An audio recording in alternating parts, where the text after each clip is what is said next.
Swayam Prabha. Digital India. Educated India.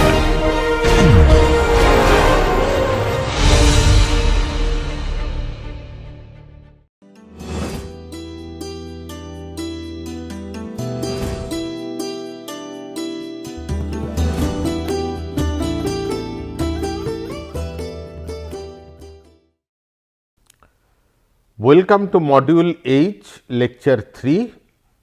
In this lecture, we shall continue our discussion about the parking management. Previously, we discussed about how to measure the parking demand, what all field works, field surveys we can do, parking occupancy survey, parking bid survey, and then how to estimate the parking supply, doing the street inventory, then how to derive the parking plan, where we cannot allow parking, and then remaining considering the traffic considerations, how, and also looking at the parking space requirement, how you decide that how much supply is really reasonable, right. So, without compromising safety, without significant impact on the capacity of available for the moving traffic, without compromising the safety, without compromising the security, how much rationally we can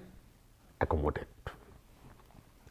Now, with that background, we have demand, we know how much is the demand, we know how much we can accommodate. Based on that, now going to the parking management, how we do the management. Here, I am representing different possibilities with the help of a simple flow chart and then try to explain you. If the supply, whatever you have worked out for a given study area, is greater than equal to demand, then there is no problem.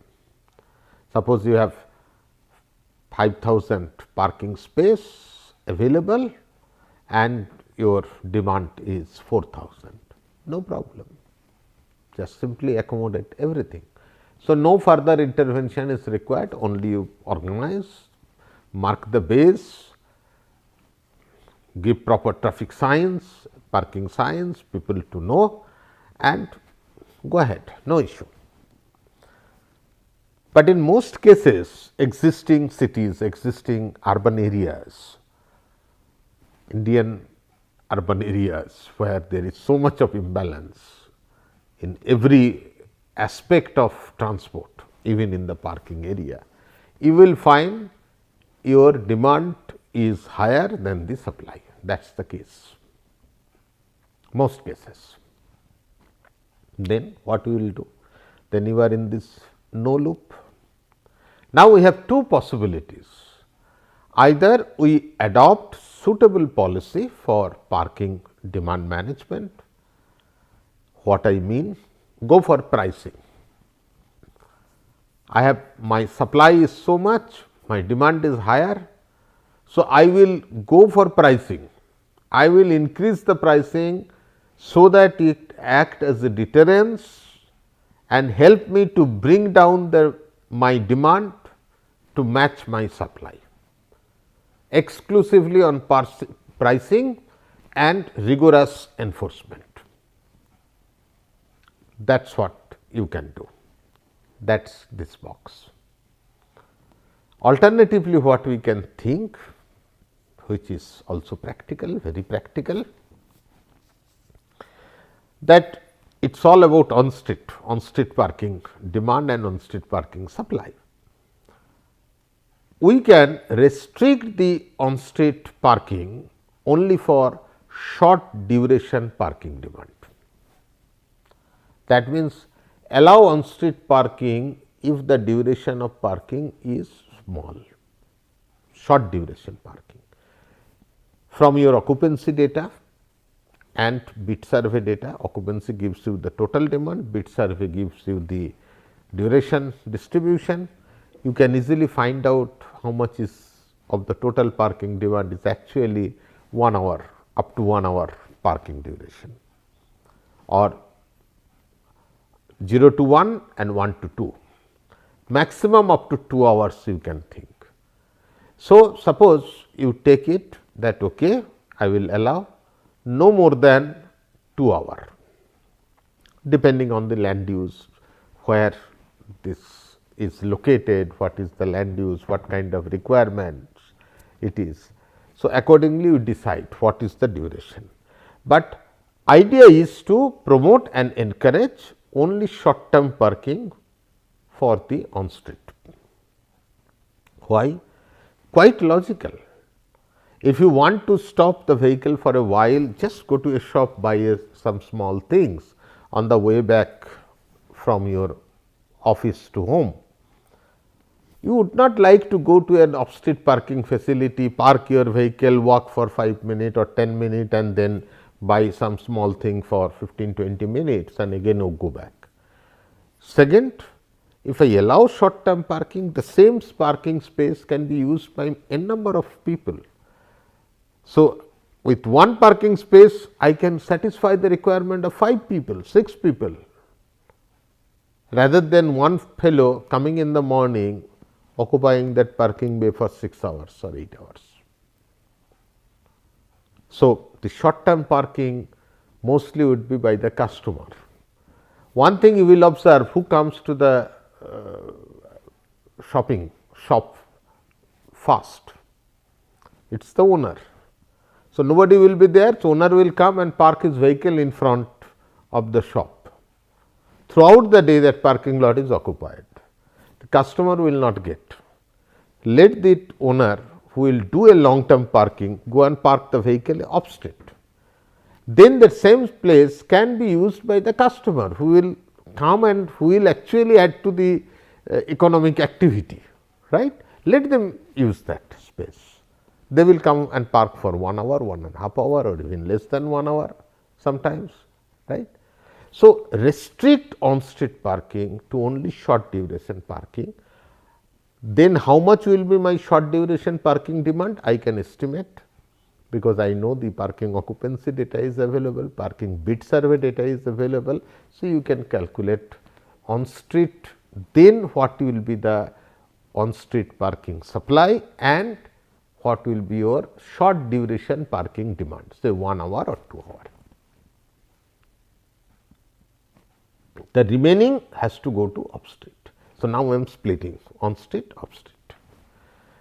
Now, again I have to see, yes, I have probably taken a decision that I will allow on street parking only for short duration parking, but then is my on street supply is greater than short duration demand. Suppose your 4,000 parking space is there and is your on street parking demand less than that or within that. If it is so, yes, there is no problem, your problem is over. Just simply you can restrict the parking to short duration parking, not exceeding 1 hour or 2 hour as the case may be, and you just need to enforce it, nothing else. And push everybody who wants to park more than 2 hours, go to off street facility. But here also if it is no, suppose you have 4,000 parking space and your short term parking demand is also 5,000, not 4,000, then what we will do? Use again pricing, restrict it to only 2 hours, over and above the remaining gap you can bridge by pricing, increase it.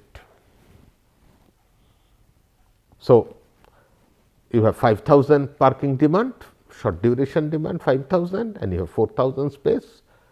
So, 1,000 you have to reduce. How you will reduce? Go for pricing, restrict it and then go for pricing. So, adopt suitable policy for parking demand management. Coming to the off street supply, if you find that off street facilities, again off street facility, how much is the demand, how much is your supply available. If your supply is more than the demand, no problem, just simply assign to off street facility, job is over.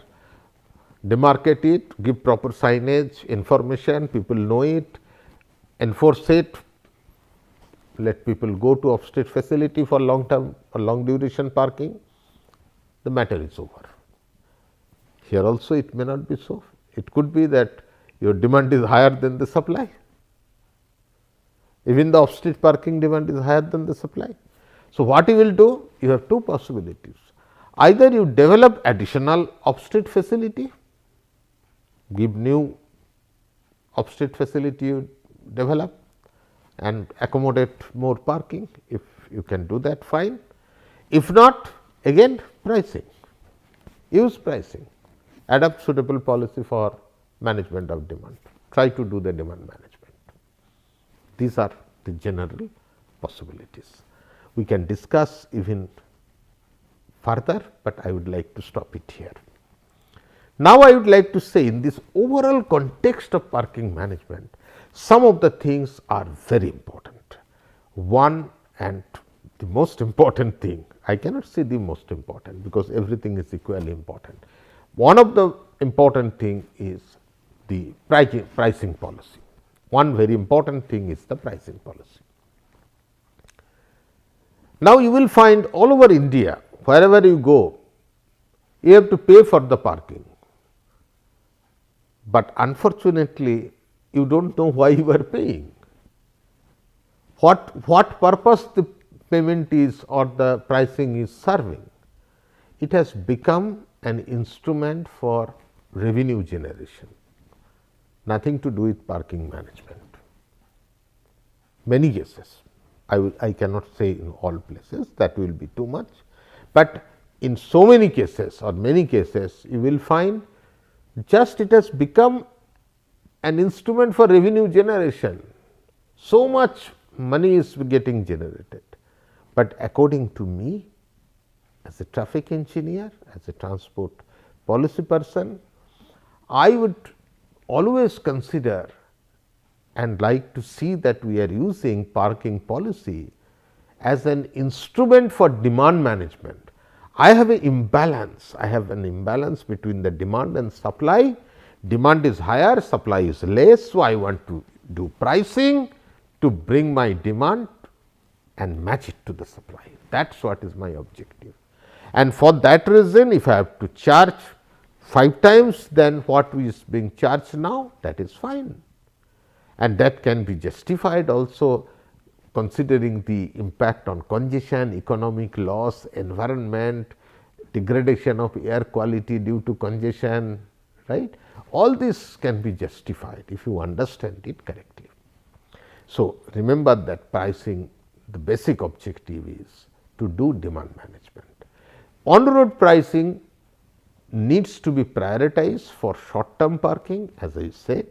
If there is an imbalance, we would like to give priority to short term parking for on street, and you can also make on street parking rates higher than the off street parking, just as to give some encouragement for people that go to off street facility, you pay less, right. Make the on street parking charges higher and off street lower. That could be a good practice. This will encourage people to go to off street facility. The other thing what I would like to say here in this graph, you will find the parking rate per hour. In many cases, even in India, you park longer time, your per hour rate is lower. How it is done? It is done considering the public transport fare model, something like that. You travel longer, your per kilometer travel you are charged less. But here it is not that is not the objective. I do not want people to come and park for longer duration on street. So, my actually desired pricing curve should be reverse as shown in the green one. That means, the longer you park, you pay higher rate per every additional hour.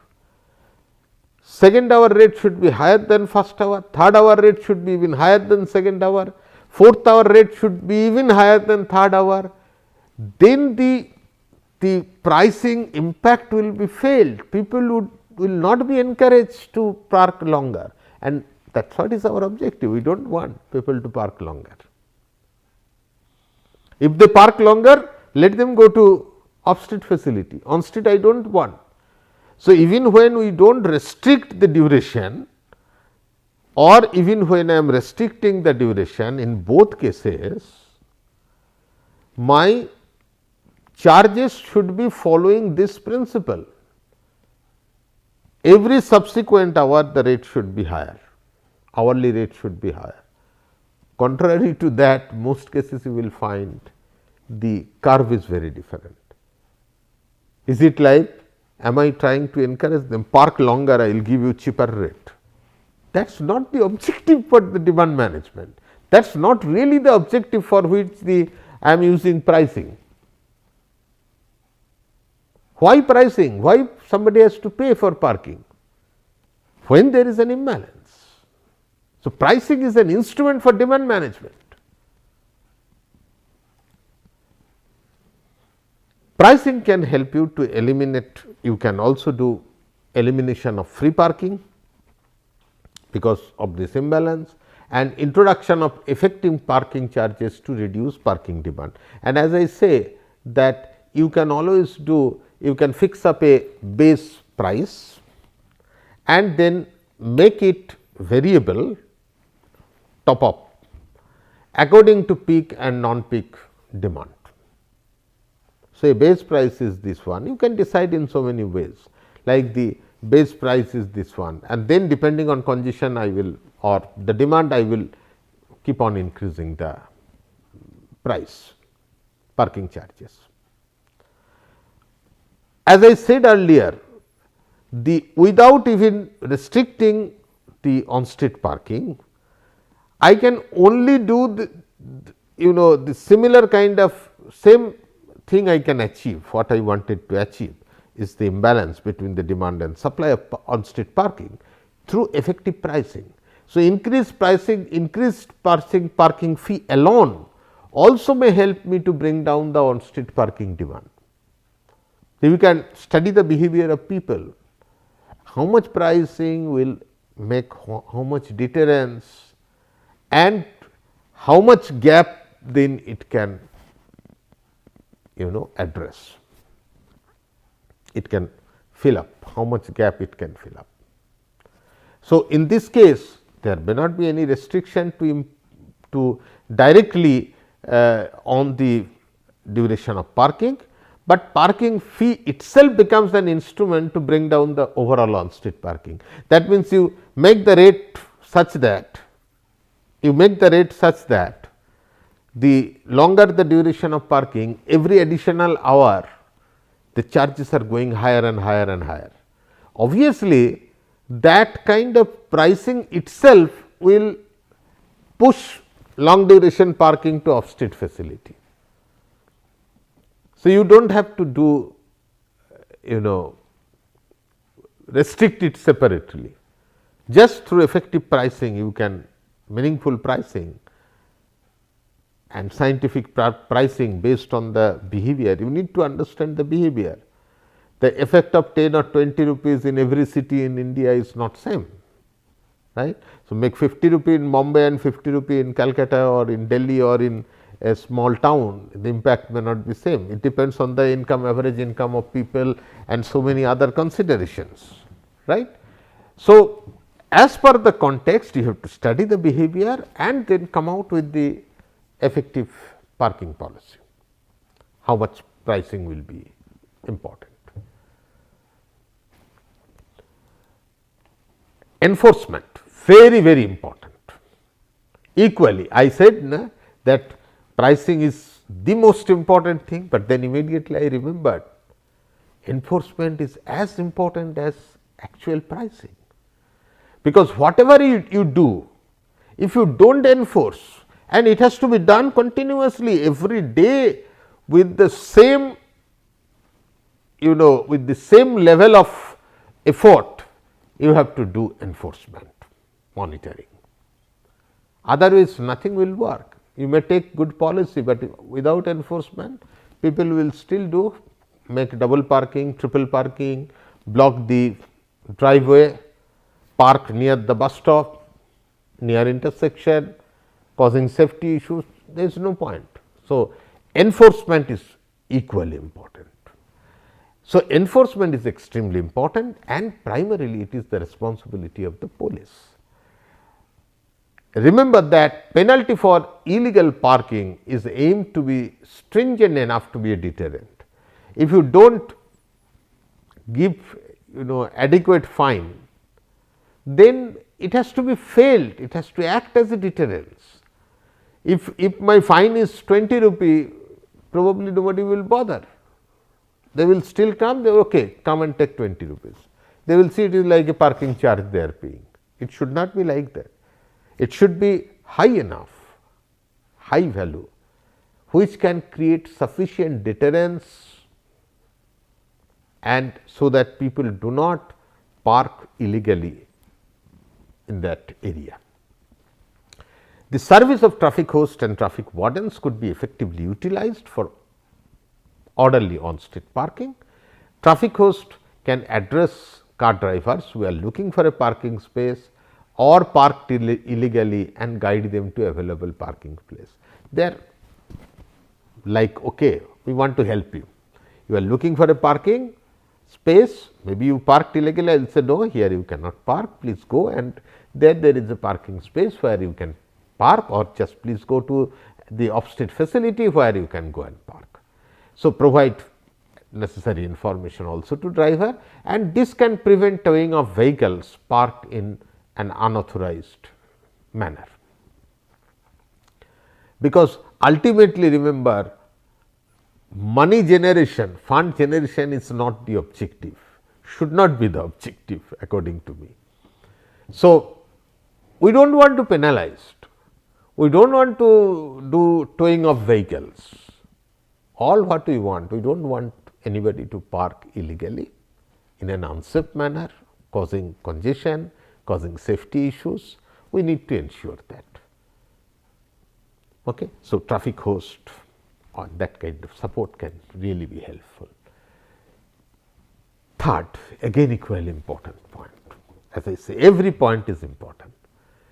Improvement of public transport. Whenever you are doing some regulation, I am saying, by pricing, suppose I need to bring down the overall parking demand. That means, if I am not giving the parking provision, maybe using pricing or with rigorous enforcement, that means I am not allowing some people to come by car. Is there any alternative for them to travel? Suppose your public transport capacity is exhausted, overcrowded. You go to many Indian cities, the public transport is really overcrowded. So, if there is no capacity left in public transport, and I am also not allowing people to come by car, because I am not giving them parking space, then how people will travel? So, I have to think in a sensible manner, in a sensible way. I have to be sensible enough. So, improvement of public transport is extremely important when you are trying to do a proper parking management. As you are restricting the entry of vehicle in an indirect way by pricing or by enforcement or so, you have to improve the public transport, then only it will be successful. Otherwise, it will not be socially acceptable. Just by deploying police, you cannot implement things successfully. Not only police deployment is very important, because you have to enforce, but if you do not understand the requirement, you are asking me do not eat rice, and you are not ensuring that I can eat something alternative, right? An alternative is available to rice. I will say you are restricting me, you are not allowing me to eat rice, but you are not allowing, where is my alternative food then? I have to eat, I have to go to travel, I have to travel to go to work. I have business, I have work, I have to travel. So, it is fine, you give me good public transport and then you make the restriction, that makes sense. But you are not giving public transport options. I cannot get into the bus because it is so crowded and service is so bad that I do not know, sometimes bus may be available, may not be available, and you are forcing me, you cannot go by car. It will not be acceptable socially. So, improvement of public transport is as important as it is important to do a balance between the demand and supply of parking.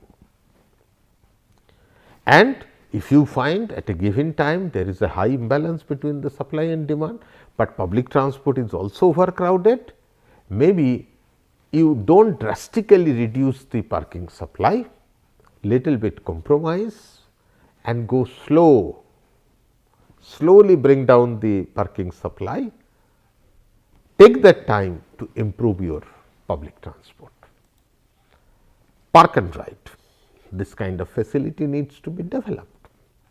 In congested areas or old cities areas, CBD areas, you give park and ride. So, what you do? Just outside the CBD area or the city area, up to that point if people are travelling by car, you have no problem. So, just outside the CBD or outside the city area, as the case may be, at a convenient location, you create a parking space, off-street parking. Sometimes you can give that parking even with a very nominal price, just to make it more attractive.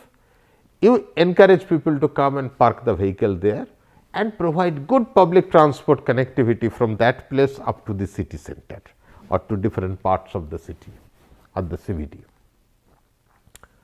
So, tell people basically you park your vehicle there, up to that you come by vehicle, they leave the vehicle there, there is a good place, all other facilities, amenities are developed and there is very good public transport connectivity from that place to city center, just travel in bus. When you come back to this place, end of the day, again you take your vehicle and the longer distance you travel by car, I have got no problem.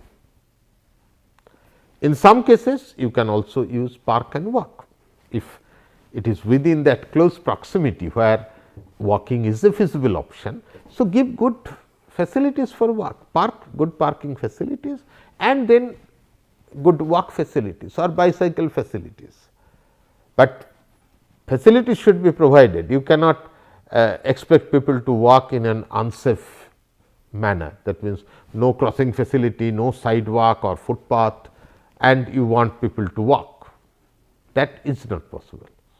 Give convenient and safe facilities for people to walk or use bicycle and then you can use park and walk facility. So, park and ride or park and walk, okay. This could be very important. There could be other measures, lot of things are there, you have to care.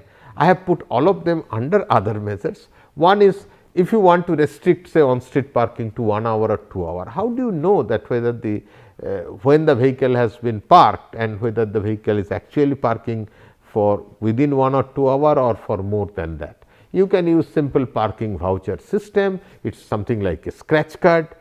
So, the time, hour and the minute is written. So, they can simply get it from multiple shops or in local areas, have some distribution system and people can buy and then they put it inside the windscreen, right. They scratch the thing 10 hour 15 minute. So, 10 and hour 10 and minute 15 they scratch and they put it inside the windscreen. So, the traffic warden or the enforcement, the police can come and say, oh no, it is 10:15 the vehicle has parked. So, for 2 hours or 1 hour as the case may be. So, you can see the watch, see the clock and decide okay, now it is fine. And if it overshoots, you can actually take an action, you can clamp the wheel and towing away the vehicle or punishing, making some financial punishment, many things are possible. Second, another issue which comes often in old city area, suppose if you are working in some of the areas in Bombay, very old city, or even Calcutta or some part of Delhi also, old city areas. Now, those buildings when they were developed, that time building rules were something, motorization was practically very insignificant, hardly people used to have vehicles, or even later on also when you allowed whatever parking provisions you kept within the building premises. Now, the motorization has gone to a different level. Every house has got a vehicle in many cases, some cases multiple vehicles owned by a household, because the locality, the land use has changed so much, they are rich people, they can afford multiple cars, but within the building premises there is no provision for parking, because when it was developed as per the law, as per the regulation at that time. So, many of them they park on street, vehicles will be left on street. You have to think about their requirement. You cannot give all the parking place to them, because then the outside vehicles cannot get any place to park their vehicle, because throughout the right from morning midnight the vehicles are parked by all the parking lots are occupied by the residents. That is extreme, that is not acceptable. But if you do not consider their requirement, completely ignore, then you are ignoring the reality, the real requirement, right. You have to take them also into confidence. So, you may in some cases some dedicated parking place you can allocate for residential parking permits. That means, those are the places you have to allocate to residents for residents who are actually staying there. The remaining slots residential parking cannot be done, right. How many you have to give, how many to residents for residential parking permits you will give, how many for other outside vehicles, that depends on the context, but you have to understand this requirement.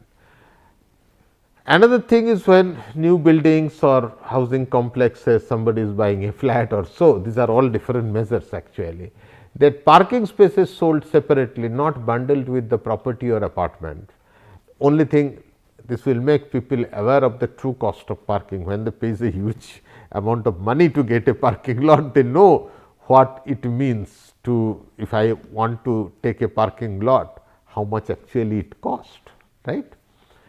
Then in the, when you are doing the parking supply or overall parking management, you have to be careful that you should not use green areas or parks for parking.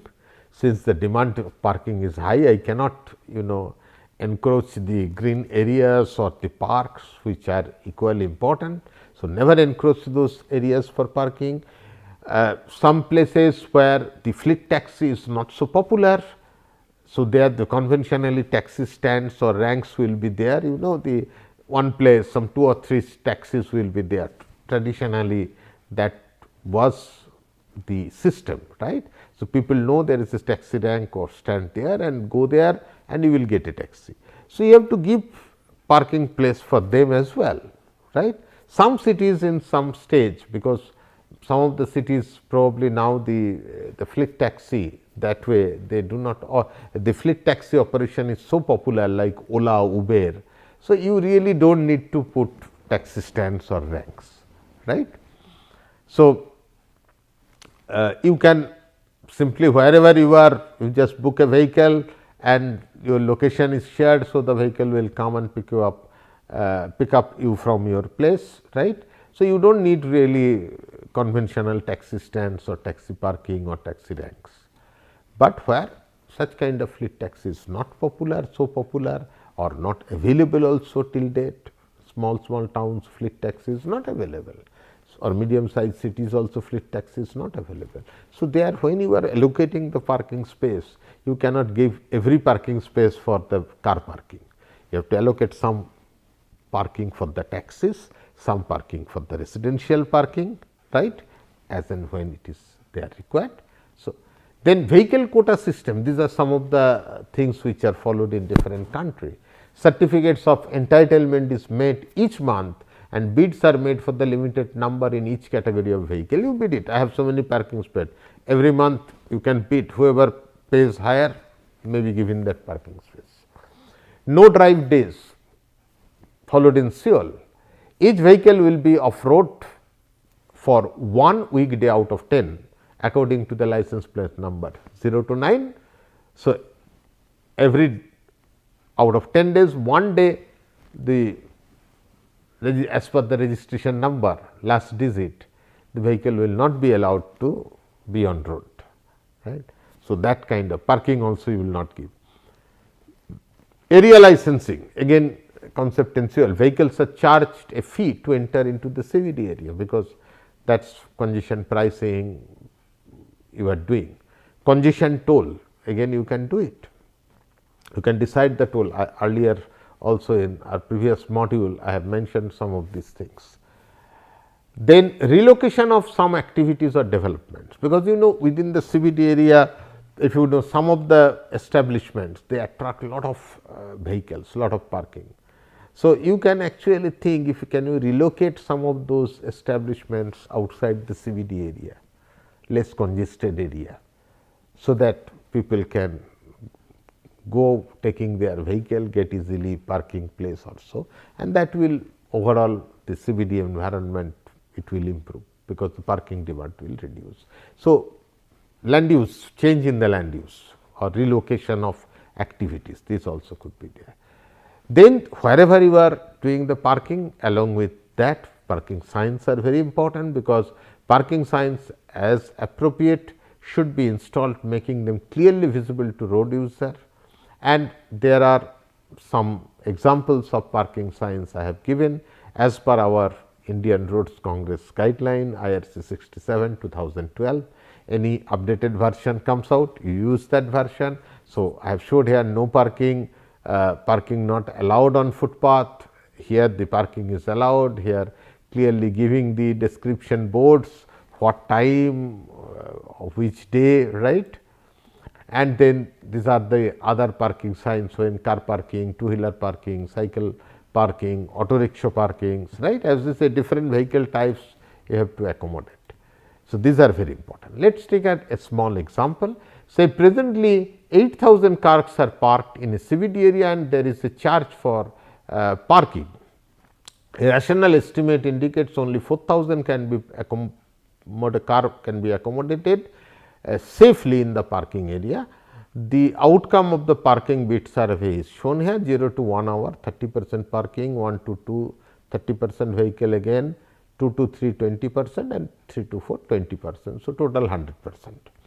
If it is so, and the probability of bringing car in the CBD may be expressed like this, this is an equation developed by someone. What we want, will a parking charge of rupees 5 per hour be instrumental in bringing down the parking demand to 4,000 cars. So, the whole problem is 8,000 cars are there, we want to bring the number to 4,000 or lower, because that much, that mini parking space I can provide safely, and I know how the parking fee is going to impact the probability of bringing vehicle, how it is going to get impacted by the parking fee, and I know the duration of parking. So, I want you to answer that whether 5 rupees per hour will be all right or not. So, if you say duration of parking 30%, 30%, 20%, 20%, now total is 8,000. So, 30% of 8,000 24,000, here 24,000 and 20% of 8,000 1,600, that is what is the actual base original demand. And if it is 5 rupee per hour, then X is for up to 1 hour parking 5 rupees, up to 1 to 2 hour 10 rupee, 2 to 3 hour 15 rupee, 3 to 4 hour 20 rupee. Then using this equation 1 minus 0.04 x, you can find out then what is the probability of a person bringing vehicle who wants to stay here 0 to 1 hour, that is 0.8. Similarly, it is 0.6, 0.4, 0.2.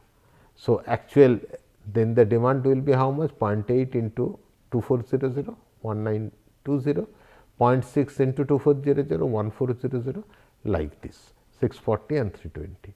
So, if you add all of them, you get 4320. So, what you find, it is not able to bring down exactly 4000 or below, but somewhat little more than that, 4320. So, probably you need to increase the parking fee further, and that will help you to get a demand, effective demand or expected parking demand less than 4000. So, you can check like this. Different pricing I can give, you can check which one is going to be more effective, right. So, that way you can evaluate actually. Now, going to the off-street parking facility development. When you want to develop off-street parking facility, then how much parking space is required? That is one very, I should design it for how many parking space. So, IRCSP 12 2050 and Indian Roads Congress guideline, you can use it. Here I have given it for example, for city where the population is 1 to 5 million. So, there are different ranges like that and different values are given. All I have not mentioned here, I just wanted to give you an example. For residential area, hotels, lodging establishment, educational areas, public or semi-public office, community hall, marriage hall, assembly hall, restaurants, industrial areas, what are the norms at which rate we should provide the parking space. So, similar kinds of provisions are also there for different population range in the city. So, you can use them and you can design accordingly. The types of off-street parking facility could be surface car park, underground car park, multi-story car park, roof park, mechanical car park. So, when it is surface park area, usually they are provided at a surface at the same ground level and at some distance away normally from the city center, and these are not known as surface lots. Normally, there will be a definite entry, definite exit, and this kind of arrangements will be there for the vehicles for you to park your vehicles. Sometimes the entry exit could be the same point, but definite point of entry, definite point of exit. And then what should be the stall size or so, that also is given, right. Typical as per IRC, what should be the size, as per ASTO, what should be the size, and such facilities may be developed on private or public land, and the investment is also not that much, and obviously the capacity is also not that high normally, right, because near CBD area somebody has got his place. So, it may not be really huge place available. So, maybe reasonable or a small place is available and you want to operate it for like an off-street surface car park. Underground car parks, also known as basement parking, mostly located in city centers or below playgrounds or at similar locations, where there is not much space available to build other types of parking. If you want to multi-storied facility, you need a ground to build that, but here it is below. So, maybe outside if you see, you will find it is a city center or it is a playground, but below it is a huge parking place, right, underground car parks. Such facilities may be provided underneath apartments and also commercial buildings. Sometimes they do it. You go to shopping malls, there will be parking below underground car parks, very common. To provide parking facility to inmates and also for public visiting the commercial buildings, underground parking involves large quantities of because you are going below the ground level. So, you have to do a lot of excavation, to construct retaining wall, ventilation, lighting, drainage, number of things you have to really take care to design, but quite common, right. You find in many places such kind of underground car parks are available. Multi-storied or multi-level car parking, MLCP. Parking comprises of more than 2 levels should be provided in respect of apartments and commercial establishment, including malls, multiplexes, etc., for parking of cars. And such kind of facilities quite normally will have huge capacity, very well developed, quite good amount of investment is required to build it. Also you need fund to operate it properly and take care of all other requirements. So, it requires considerable investment and also availability of land and investment by either local body, or sometimes such facilities are also developed by with private participation, PPP model, right. And desirable standards for designing the multi-level car parking, there are specifications are given, as I have reproduced it from IRCSP 12 2015, like the ramp gradient, how much it should be, what should be the parking stall dimension, clear height between floors, and all such kind of things. So, I do not want to read out all the points, but only have reproduced is to show that if you are really interested to design, you refer to the code and get all the design controls, right. Within those design controls, you have to design the facilities. Then once you are developing parking, you have to take care of the requirement of differently abled people. So, in order to ensure universal accessibility, it is essential to provide appropriate parking facilities for differently abled people. Now, following guidelines must be adopted. You have to use proper sign with the international symbol of accessibility. Boundary of the access aisle must be marked, because you need the wheelchairs to should be able to go by wheelchairs. So, that provision should be there. 2 parking spaces may share an access aisle.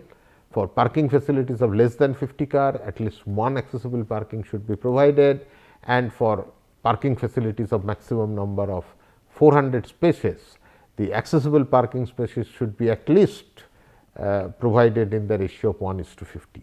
So, similar kind of thing, 50 car, 1 such facilities, and I have shown here what could be the width of the accessible parking, and if you are using a common aisle, common access aisle, you can use that.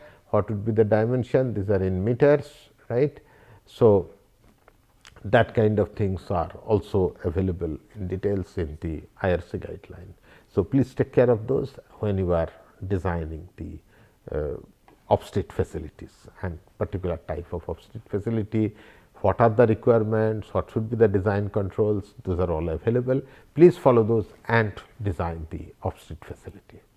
So, with this, what we discussed in this lecture is about the parking management, what are the strategies and measures that we can do to sort out this imbalance between the demand and supply, requirements of science, and some example problems we took, and also said something about the off-street parking facility development, what are the different space requirement, what are the different types of off-street facility, and finally, we reminded ourselves, right, that we must take care of the differently abled people, their requirements of parking, right.